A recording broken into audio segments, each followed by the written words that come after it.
What if the person sitting quietly in the corner of the room, the one who seems a little detached, a little hard to read, maybe even a little strange, is actually the sharpest mind in the building? Here's the thing most people never figure out. Extreme intelligence doesn't announce itself. It doesn't walk in loud. It doesn't demand attention. It doesn't show off. It hides inside patterns so subtle, so easy to dismiss, that most people walk right past them every single day. But once you understand the psychology behind these patterns, you'll never look at a quiet room the same way again. Today, we're going deep into the psychological reality of people with insanely high IQs. Not the Hollywood version. Not the socially awkward genius stereotype you've seen 100 times. The real version. The one backed by cognitive science, behavioral psychology, and decades of research on how extraordinary minds actually operate. 10 psychological patterns, each one more revealing than the last. Let's get into it. Most people find silence uncomfortable. They fill it quickly. A high IQ person? They live in it. But here's what's actually happening inside that silence. Their brain isn't resting. It's running at full capacity, connecting dots, stress testing ideas, pulling threads from 3 different conversations they had last week. Neuroscience calls this deep consolidation processing, the brain's ability to work through complexity without any external input required. To everyone else, they look like they've zoned out. In reality, they're doing the most intense thinking of their day. This one is difficult to explain, but high IQ individuals report it constantly. When someone around them uses flawed reasoning, something almost visceral happens. It's not annoyance exactly. It's closer to discomfort, like hearing a musical note played slightly off-key. Their brain has spent years building precise internal models of how logic, cause, and consequence connect. When someone violates that model, even casually, even innocently, it registers immediately. They don't always correct it. Most of the time, they let it go. But they felt it. Every single time. Pay attention to how an extremely intelligent person makes you laugh. It's rarely obvious. Rarely loud.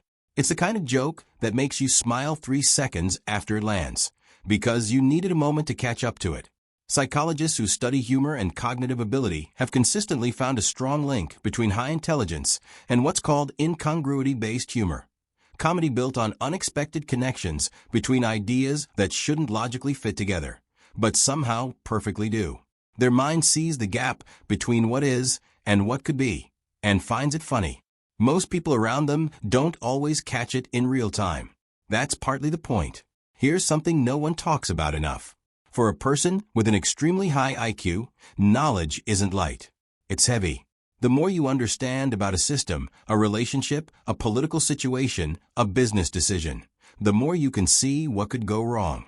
The more variables you hold, the more outcomes you're tracking simultaneously.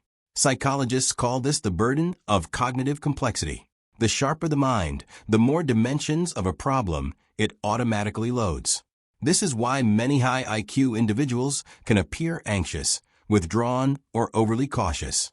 They're not afraid of simple things. They're carrying the weight of everything the situation could become. Ironically, one of the clear signs of an extraordinarily high IQ is the difficulty in explaining how they arrived at a conclusion.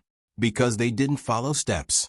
Their brain made a series of rapid parallel leaps, pulling from memory, pattern recognition, intuition, and analysis, all at once, all below the surface of conscious thought. By the time the answer arrived, the path had already dissolved. So when someone asks them to explain their reasoning, they genuinely struggle, not because they don't understand it, but because the process happened faster than language could follow. Not bored the way a child gets bored waiting in line. Bored in a way that's almost painful. When a high IQ mind isn't sufficiently challenged, it doesn't quietly idle. It turns inward. It starts finding problems to solve that weren't problems before. It starts questioning systems, testing assumptions, re-examining things everyone else already accepted. Research from a University of Florida found that people with higher thinking ability were significantly more restless in low-stimulation environments, not from impatience, but from a nervous system that is genuinely built for more input than the average environment provides. The danger? They sometimes manufacture complexity just to have something worthy of their attention. Most people remember the gist of what someone said. High IQ individuals often remember the exact words. This isn't just impressive memory. It's a symptom of how deeply they were processing the conversation in real time, analyzing word choice, tracking emotional subtext, noting what was said versus what was meant.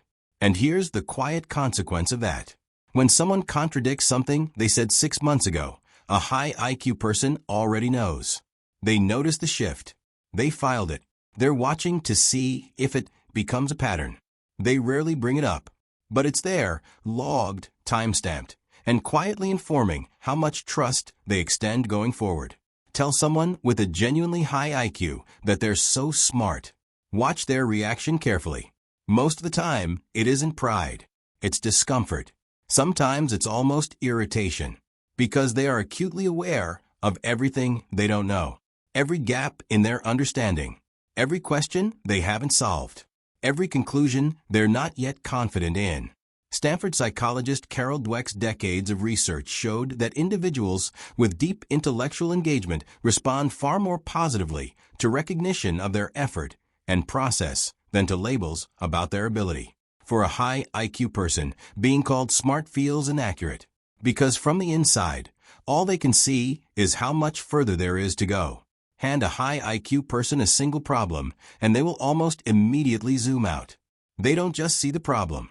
They see the structure that produced the problem, the upstream decisions, the downstream consequences, the pattern that will generate this exact same situation again in 3 months if nothing fundamental changes. This is called systems thinking, and it's one of the most consistent cognitive markers of extremely high intelligence. It makes them exceptional at spotting problems before they fully arrive. It also makes casual conversation genuinely difficult, because for them, nothing exists in isolation. Everything connects to everything else. And once your brain works that way, it's almost impossible to switch off.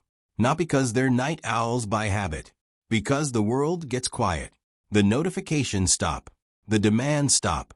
The performance of everyday social life, the small talk, the pleasantries, the constant calibration of how you're coming across. All of it finally stops. And in that silence, a high IQ mind can finally operate at full capacity without managing anyone else's experience of it. Research published in Psychology and Individual Differences found a consistent correlation between higher cognitive ability and preference for late-night hours, driven not by poor sleep habits, but by a genuine need for uninterrupted mental space. The world runs on a schedule that was never built for the way their brain works, so they found their own hours. And in those hours, they finally feel free. When you step back and look at all 10 of these patterns together, something quietly powerful becomes clear. None of this is about superiority. None of it is about being better than anyone else. It's about carrying a particular kind of mind, one that processes deeper, questions harder, feels more, and needs more space than the world typically offers. And if any of these patterns felt uncomfortably familiar, maybe that's telling you something worth paying attention to. If this video made you think differently about intelligence or about yourself, hit that like button. It genuinely helps this channel reach people who need to hear exactly this. Subscribe if you want more psychology content that goes beneath the surface. And the next video, we're going into something most psychology channels won't touch. Why the most emotionally intelligent people are often the loneliest. It's already up. I'll see you there.